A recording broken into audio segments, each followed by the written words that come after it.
Movie की first scene में हम एक ऑर्फनेज को देखते हैं जहां हम इस कहानी की दो लीड कैरेक्टर को देखते हैं जिनका नाम क्लीटस कैसिडी और फ्रांसिस बैरिसन थी और वो दोनों अपने अपने रूम में बैठे हुए थे। और यहाँ हम देखते हैं कि फ्रांसिस काफी डरी हुई है और क्लीटस उसे ये पूछता है कि डॉक्टर ने तुम्हें क्या कहा। फ्रांसिस कहता है कि मेरी म्यूटेशन बहुत ही तेजी से बढ़ती जा रही है, मैं धीरे धीरे एक पावरफुल म्यूटेंट में बदल रही हूँ। और वो काफी ज्यादा डरी हुई भी होती है क्योंकि कुछ लोग उसे एक बड़ी सी एक्सपेरिमेंट के लिए ले जाने वाली है। तो क्लीटस कहता है कि सब कुछ ठीक हो जाएगा और वो कहता है कि वो लोग तुम्हारे ऊपर कोई भी एक्सपेरिमेंट नहीं कर सकते क्योंकि तुम उन लोगों की एक लौती उम्मीद हो। लेकिन तब भी कुछ लोग आते हैं और फ्रांसिस को जबरदस्ती ले जाते हैं और ये देखकर क्लीटस को बहुत ही ज्यादा गुस्सा आता है और वो आउट ऑफ कंट्रोल हो जाता है। अब वो लोग फ्रांसिस को एक सीक्रेट लोकेशन पे ले जाते हैं, लेकिन रास्ते में फ्रांसिस अपने सोनिक पावर के मदद से वहाँ से भागने की कोशिश करती है। फ्रांसिस के पास एक ऐसी वोकल स्ट्रेंथ पावर थी जिसके मदद से वो किसी भी भारी चीज को तोड़ सकती थी।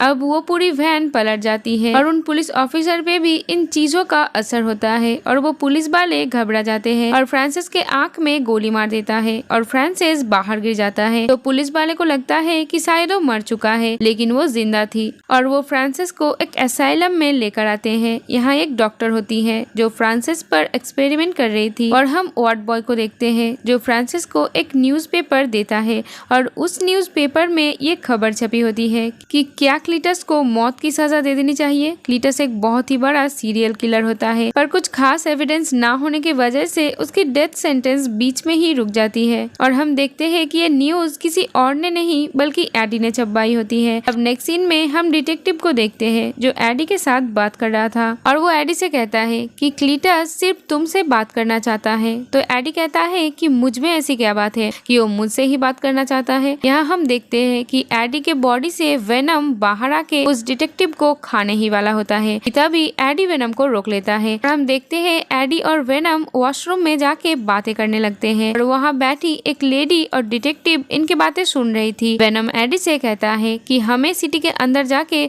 सिटी को प्रोटेक्ट करना चाहिए, लेकिन हम सिर्फ बैठकर बातें कर रहे हैं। अब हम देखते हैं एडी क्लीटस से मिलने के लिए एग्री हो जाता है। नेक्स्ट सीन में एडी क्लीटस से मिलने के लिए जेल में आता है। यहाँ पर एडी क्लीटस से ये पूछता है कि तुम्हें मुझसे क्या चाहिए। तो क्लीटस कहता है तुम्हें मेरे फैंस के लिए एक न्यूज प्रिंट करना होगा और इसके बदले में तुम्हें एक एक्सक्लूसिव इंटरव्यू दूंगा और मैं तुम्हें अपने सारे सीक्रेट्स बता दूंगा। मैंने जितने भी मर्डर किए हैं उनके पीछे क्या राज है और वो डेड बॉडीज कहाँ पे हैं। तो एडी उसे पूछता है कि इस काम के लिए तुमने मुझे ही क्यों चुना। तो क्लीटस उसे कहता है कि I like you. Cletus Eddie को वही न्यूज प्रिंट करने के लिए कही होती है जो फ्रांसिस ने कुछ दिन पहले पढ़ी थी और जब एडी वहाँ से जाने लगता है तो क्लीटस उसे रोक लेता है और उसका ध्यान दीवारों से बनी कुछ शेप्स पर कर देती है। इसमें कुछ लिखा हुआ होता है और कुछ कब्र भी बनी हुई होती है। तो इसे देखकर एडी वहाँ से निकल जाता है।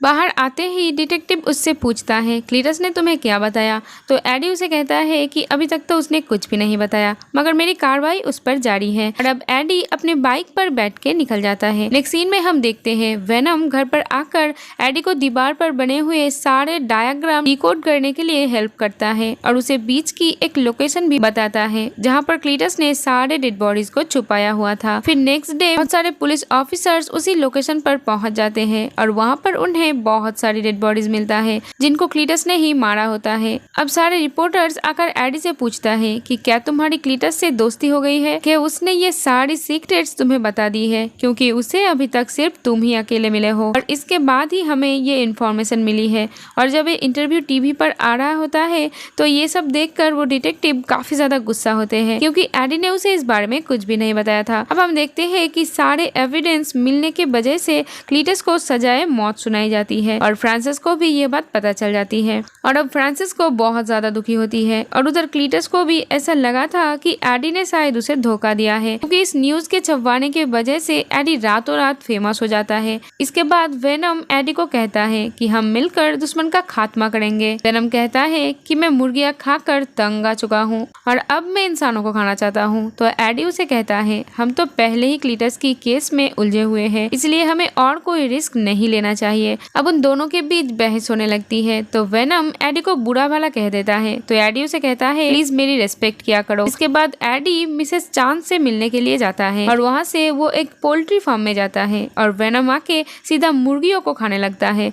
अब वो दोनों वहाँ से जा ही रहे होते हैं कि तभी रास्ते में एक गुंडा एक औरत को छेड़ रहा था और पैसे लेकर वहाँ से भागने की कोशिश करता है। तो एडी वेनम को इस सब में ना पड़ने को बोलता है, मगर वेनम उसकी कोई भी बात नहीं सुनता और उस गुंडे को पकड़ के खाने की कोशिश करता है, मगर एडी के रिक्वेस्ट पे गुंडे को छोड़ देता है और वहाँ से जाने लगता है कि तभी एन का कॉल आता है और वो एडी को मिलने के लिए बुलाता है। नेक्स्ट सीन में हम देखते हैं ये दोनों मिलते हैं, मगर यहाँ भी अंदर ही अंदर वेनम एडी से बातें कर रहा होता है और ये देखकर एन को भी पता चल जाता है कि एडी वेनम से बातें कर रहा है। तो इसलिए एन एडी से पूछता है क्या वेनम अभी भी तुम्हारे साथ है? तो एडी कहता है कि नहीं, वेनम तो मर चुका है। तो एन एडी को बताता है कि मेरा एंगेजमेंट हो गई है और ये देखकर एडी थोड़ा सा इमोशनल हो जाता है और एन एडी से कहता है कि वेनम कैसे हो, मैं जानती हूँ तुम एडी के अंदर ही हो, तो प्लीज एडी का ख्याल रखना। तो ये सुनकर एडी काफी हैरान हो जाता है और वो बाइक पर बैठकर घर जाने लगता है, जहाँ पर वेनम एडी को समझाता है कि तुम्हें इन बातों पर दुखी नहीं होना चाहिए क्योंकि हम तो बड़े कामों के लिए बने हैं, है ना? तो एडी उसे कहता है कि तुम्हें किसी से प्यार नहीं हुआ ना, इसलिए तो मेरी फीलिंग्स को नहीं समझ सकते। नेक्स्ट सीन में हम देखते हैं वेनम खुद ही अपने लिए खाना बनाकर खा रहा था। उनके पास एक लेटर आया हुआ होता है। ये लेटर क्लीटस का होता है, जिसमें क्लीटस एडी को कहता है कि तुम्हारी वजह से मुझे मौत की सजा हो रही है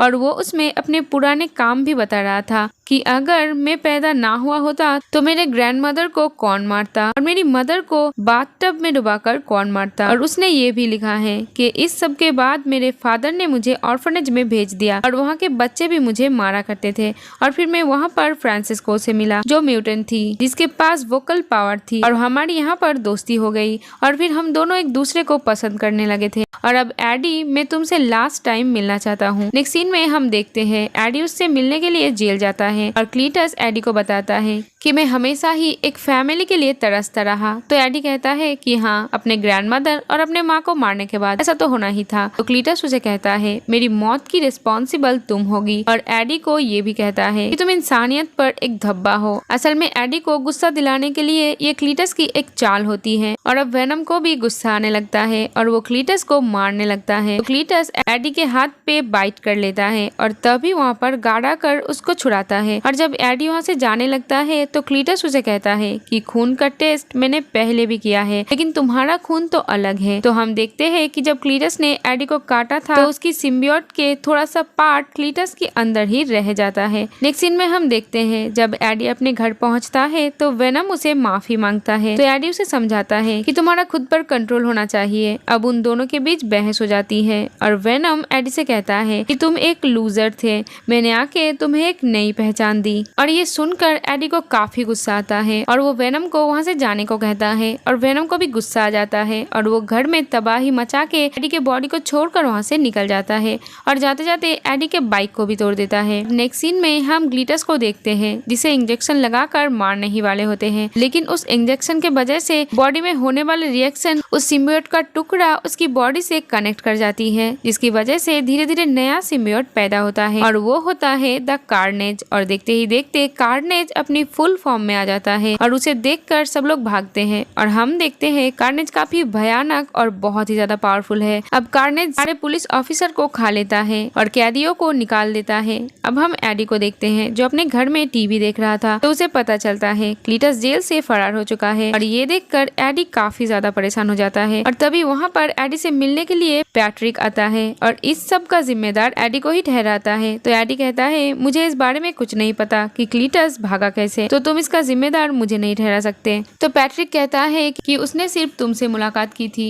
तो हो सकता है उसे वहाँ से भागने में भी ने कुछ ना कुछ किया हो। नेक्स्ट सीन में हम देखते हैं वेनम एक एक करके बॉडी चेंज कर रहा होता है क्योंकि उसे अपने मुताबिक कोई बॉडी नहीं मिल रहा था। अब हम देखते हैं वो एक लड़की को पोजेस करके एक पार्टी में चला जाता है। यहाँ पर सभी लोगों ने अलग अलग तरह के कॉस्ट्यूम पहन रखी थी और वहाँ एक हैलोवीन पार्टी जैसा माहौल होता है और सभी को यही लगता है कि वेनम ने भी कॉस्ट्यूम पहना हुआ है और और वो काफी स्मार्ट लग रहा था, तो इसीलिए सभी लोग उसकी तारीफ करने लगता है। नेक्स्ट सीन में हम क्लीटस को देखते हैं जो गाड़ी चुरा कर भाग रहा था। जिस तरह से वेनम एडी से बात करता था वैसे ही कार्नेज क्लीटस से बातें कर रहा था और वो कहता है कि अभी तक दुनिया में एक ही सिम्बियोट है, वो है वेनम। अगर हम दोनों मिलकर वेनम को खत्म कर दे तो पूरी दुनिया पर सिर्फ हमारा राज होगा। तो क्लीटस कहता है कि पहले तो मुझे फ्रांसिस को आजाद करना है। तो कार्नेज भी उसकी बात पर एग्री करता है। उधर पार्टी में वेनम काफी एंजॉय कर रहा होता है और डांस भी करता है, लेकिन वो एडी को काफी मिस करता है। अब एडी उसी ऑर्फनेज में पहुंचता है जहां उसे CK+FV लिखा हुआ दिखाई देता है। अब एडी उस डिटेक्टिव को सारी बातें बताता है। तो डिटेक्टिव पूछता है कि FV का मतलब क्या है। तो एडी कहता है कि FV का मतलब फ्रांसिस बैरिसन है। तो डिटेक्टिव कहता है कि फ्रांसिस को एक बड़ी एक्सपेरिमेंट के लिए ले जा रही है। यहाँ पर पैट्रिक उस इंसिडेंट के बारे में बात कर रहा होता है जिस इंसिडेंट के अंदर पुलिस वालों ने उसके ऊपर गोली चलाई थी और ये बात डिटेक्टिव को नहीं पता था कि फ्रांसिस अभी तक जिंदा है। अब दूसरी तरफ हम क्लीटस को देखते हैं जो कि एक शॉप पे जाकर उसकी ओनर को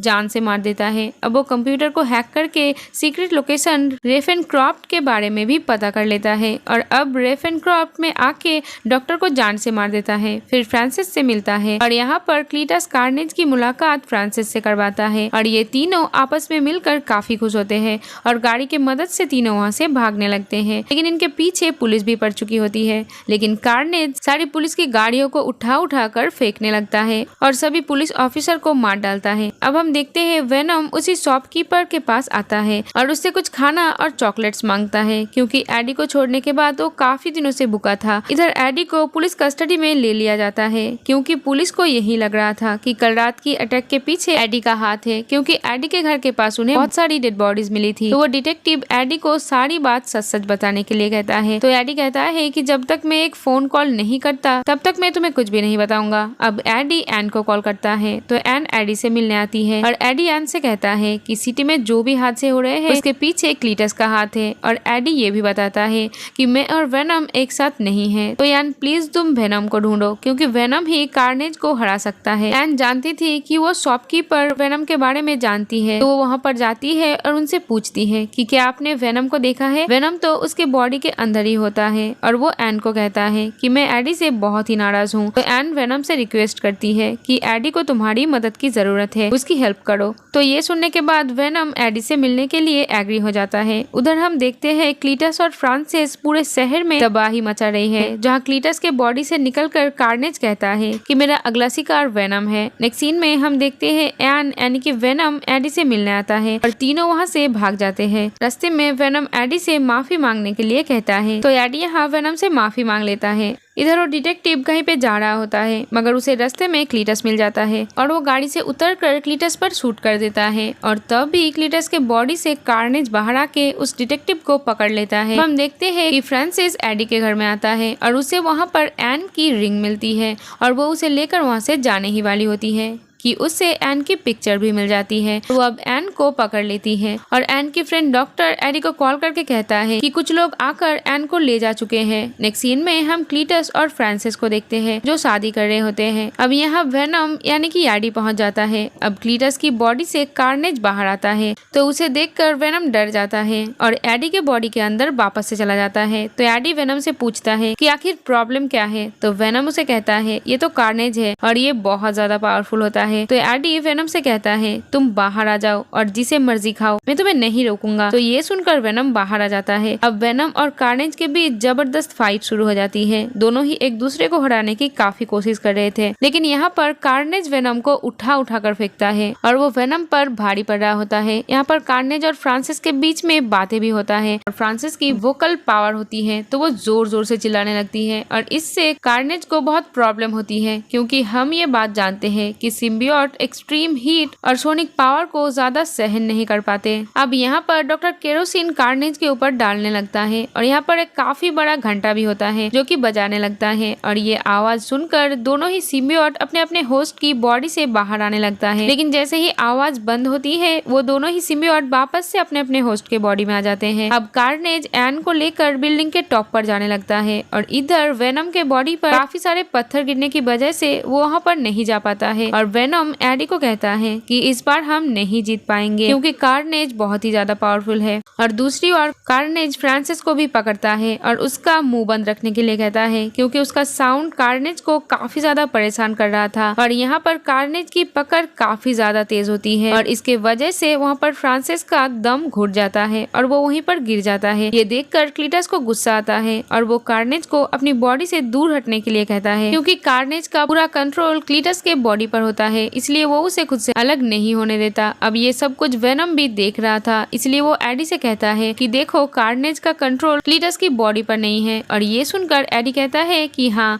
तुम और मेरी एक परफेक्ट मैच है, जिसे सुनकर वेनम को जोश आ जाता है और वो कार्नेज को चैलेंज कर देता है। और ये दोनों ही अब काफी ऊंचाई पर पहुंच जाते हैं। तो एक तरफ कार्नेज की हाथ में एन होती है तो दूसरी तरफ वेनम के हाथ में एक रॉड होती है और वो सीधा रॉड कार्नेज की सर पे घुसा देता है। अब एन गिरने लगता है लेकिन वेनम उसे बचा लेता है, लेकिन अब कार्नेज भी वहाँ पर पहुंच जाता है और वो अपनी स्पाइक्स को उसके अंदर घुसा देता है। अब यहाँ दोनों सिम्बियोट कहता है कि हम दोनों में से एक को तो मरना ही है। और यहाँ पे वेनम कार्नेज को कहता है कि Venom let there be Carnage. लेकिन अब फ्रांसिस भी आ जाता है तो वेनम उसे सोनिक साउंड निकालने के लिए कहता है, लेकिन तब भी कार्नेज उसे धक्का दे देता है। इसी वजह से नीचे गिरते वक्त फ्रांसिस जोर से चिल्लाने लगती है और वहाँ के सारे दीवारें टूटने लगते हैं। और इतनी आवाज के वजह से दोनों ही सिम्बियोट अपने अपने होस्ट की बॉडी से अलग हो जाता है। लेकिन तभी वहाँ पर वो बड़ा सा घंटा नीचे आकर गिरने लगता है। तभी वहाँ वेनम आकर एडी एंड डॉक्टर और फ्रांसिस को बचा लेता है। और यहाँ पर क्लीटस के बॉडी से कार्नेज अलग हो चुका था और कार्नेज अब दोबारा से क्लीटस के बॉडी से मिलने की कोशिश करता है, लेकिन तब तक वेनम वहाँ पर आकर उसे खा लेता है और अब क्लीटस को पकड़ लेता है